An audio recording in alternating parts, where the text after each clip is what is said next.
Boas-vindas a mais uma análise estruturada produzida pela Ford College. Para quem vem acompanhando a nossa jornada, na etapa anterior, o foco foi aplicar um monitoramento de desempenho nas checagens pré-implantação. É tipo instalar aquele painel de controle ultra preciso em um carro de corrida. E hoje? Hoje, o objetivo é pegar essas medições teóricas que acabamos de coletar e transformar tudo isso em um projeto concreto, rigorosamente testado sob estresse em um ambiente fechado. É basicamente a diferença entre saber qual é a velocidade máxima teórica de um motor e garantir que ele, não exploda no meio da pista antes de uma implantação segura na mainnet da Solana. Vamos ver na prática como essa engenharia de risco realmente funciona. O nosso índice do projeto hoje está bem direto ao ponto. 1. Contexto do gerenciamento. 2. Simulação A, que é a carga RPC. 3. Simulação B, estresse local. 4. O relatório de depuração. E, finalmente, 5. Mitigação e próximos passos. Certo, começando com a parte 1, o contexto do gerenciamento. Existe uma distinção inegável e muito importante que precisamos fazer nessa transição, e a mudança não é nada sutil. Sair de simplesmente medir os dados, que seria o equivalente a ficar olhando passivamente a pressão da água subir num cano, para entrar de fato na fase de mitigação, significa literalmente pegar as ferramentas pesadas e consertar o vazamento antes que ele alague a sala inteira. A medição levanta a bandeira vermelha, claro, é super importante, mas a mitigação é onde o trabalho pesado de engenharia de software realmente acontece. O papel aqui deixa de ser o de um mero observador de gráficos e passa a ser o de arquiteto de defesas ativas. É aplicar soluções no código que podem e vão ser brutalmente testadas e validadas contra o estresse do mundo real.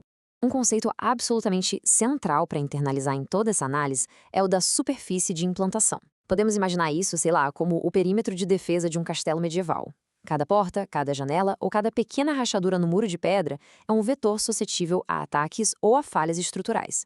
O grande objetivo prático de todo esse exercício rigoroso de engenharia não é tentar construir muros infinitamente grossos, até porque isso seria inviável, mas sim reduzir de forma sistemática a quantidade de portas e janelas abertas. Porque, parando para analisar, quanto menor for essa área exposta e vulnerável ao tráfego externo, incrivelmente menor será a chance de algo dar errado sob aquela pressão absurda de um ambiente de mainnet em produção.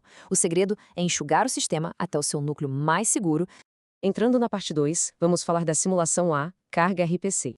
Olha, a beleza absoluta de operar em um ambiente isolado é a total ausência de consequências financeiras. Zero. Seguindo esses passos exatos de configuração, que envolvem subir um ambiente de validação mocado, rodar um script gerador de carga super agressivo e capturar meticulosamente os dados de resposta, nós conseguimos simular localmente os sintomas exatos de quando a rede simplesmente bate no teto de processamento. É um verdadeiro laboratório de crash test para a infraestrutura Web3. E o mais fascinante de tudo isso? Tudo acontece sem interagir com fundos reais ou pagar um único centavo em taxas de rede na blockchain pública. É pura ciência de dados aplicada, permitindo que a gente crie falhas catastróficas em total segurança, como se estivessem contidas dentro de uma redoma de vidro. E aqui está ele, o famoso código de erro HTTP, que é o verdadeiro pesadelo de qualquer implantação que precisa escalar, o infame 429.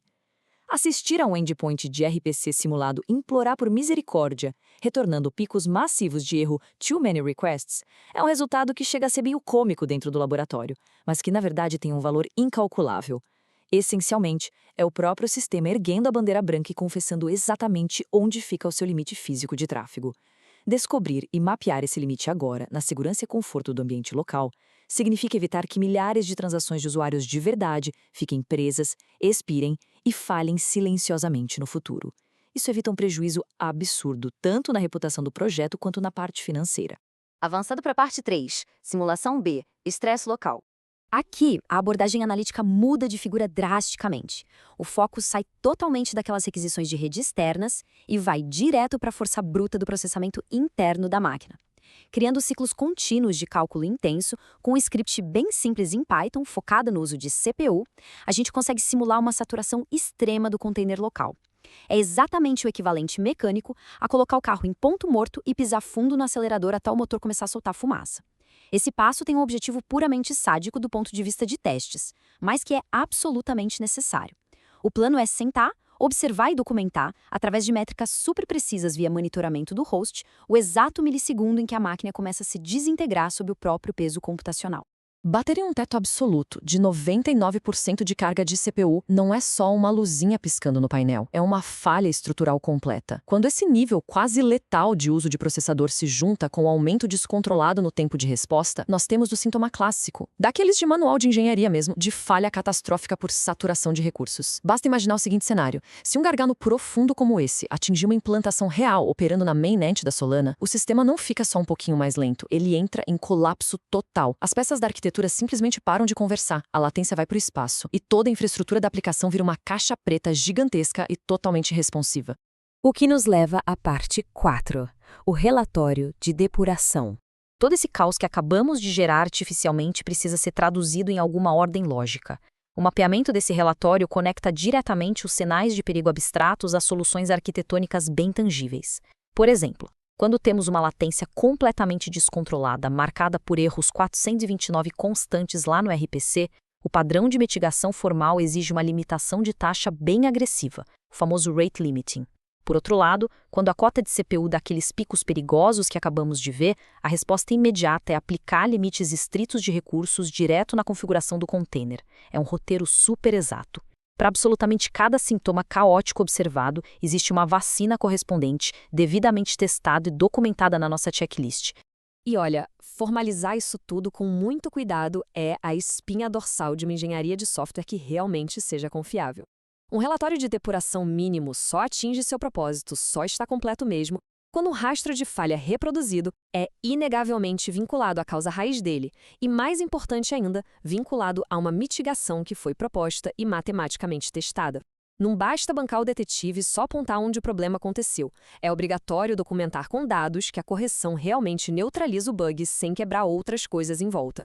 Tentar implementar correções baseadas só em intuição ou achismos, sem validação empírica, só cria uma sensação super perigosa de falsa segurança. E a consequência disso? A conta sempre chega, e com juros altíssimos assim que o código sobe para mainnet. E finalmente chegamos na parte 5, mitigação e próximos passos. Adotar esses princípios básicos de forma estrita e inegociável é o que garante que todas as mudanças arquitetônicas sejam baseadas em evidências sólidas, cortando pela raiz qualquer tipo de palpite na nossa engenharia. O ponto de maior destaque aqui é da preferência quase obrigatória para mitigações que sejam reversíveis.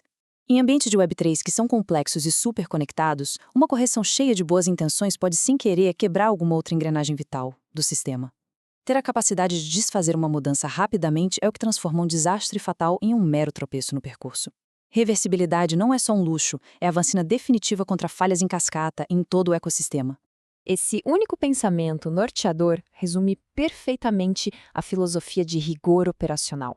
Sempre priorize mitigações que estreitem os vetores de ataque. É infinitamente mais inteligente adotar mudanças defensivas pequenas, focadas e incrementais do que tentar fazer reestruturações dramáticas e imprevisíveis sem uma observabilidade contínua. Quando o foco se volta sem parar para reduzir a área total exposta ao mundo externo, o código não só fica bem mais robusto contra falhas lógicas sob carga pesada, mas também ganha uma blindagem natural contra explorações maliciosas a longo prazo. Com todos os artefatos de risco documentados e testados exaustivamente no laboratório local, o último passo nessa nossa trilha é a síntese da prontidão, a grande revisão final pré-implantação. Transformar métricas confusas em ações claras de proteção é exatamente a linha tênue que separa os projetos que colapsam de forma desastrosa no dia 1 daqueles que escalam graciosamente com o tempo. Lembrando que, para dominar todas essas metodologias avançadas e descobrir muito mais sobre o universo da Web3 na Solana, basta acessar o site forge.college. Lá tem tudo o que é necessário para aprofundar no assunto. E para encerrar nossa explicação de hoje, fica uma reflexão bem provocativa. Se o tráfego do sistema se multiplicasse do nada por 100 amanhã de manhã, a arquitetura construída hoje seria uma fortaleza impenetrável ou só uma frágil casa de cartas esperando uma brisa para cair? Fica o questionamento. Um grande abraço e até a próxima exploração.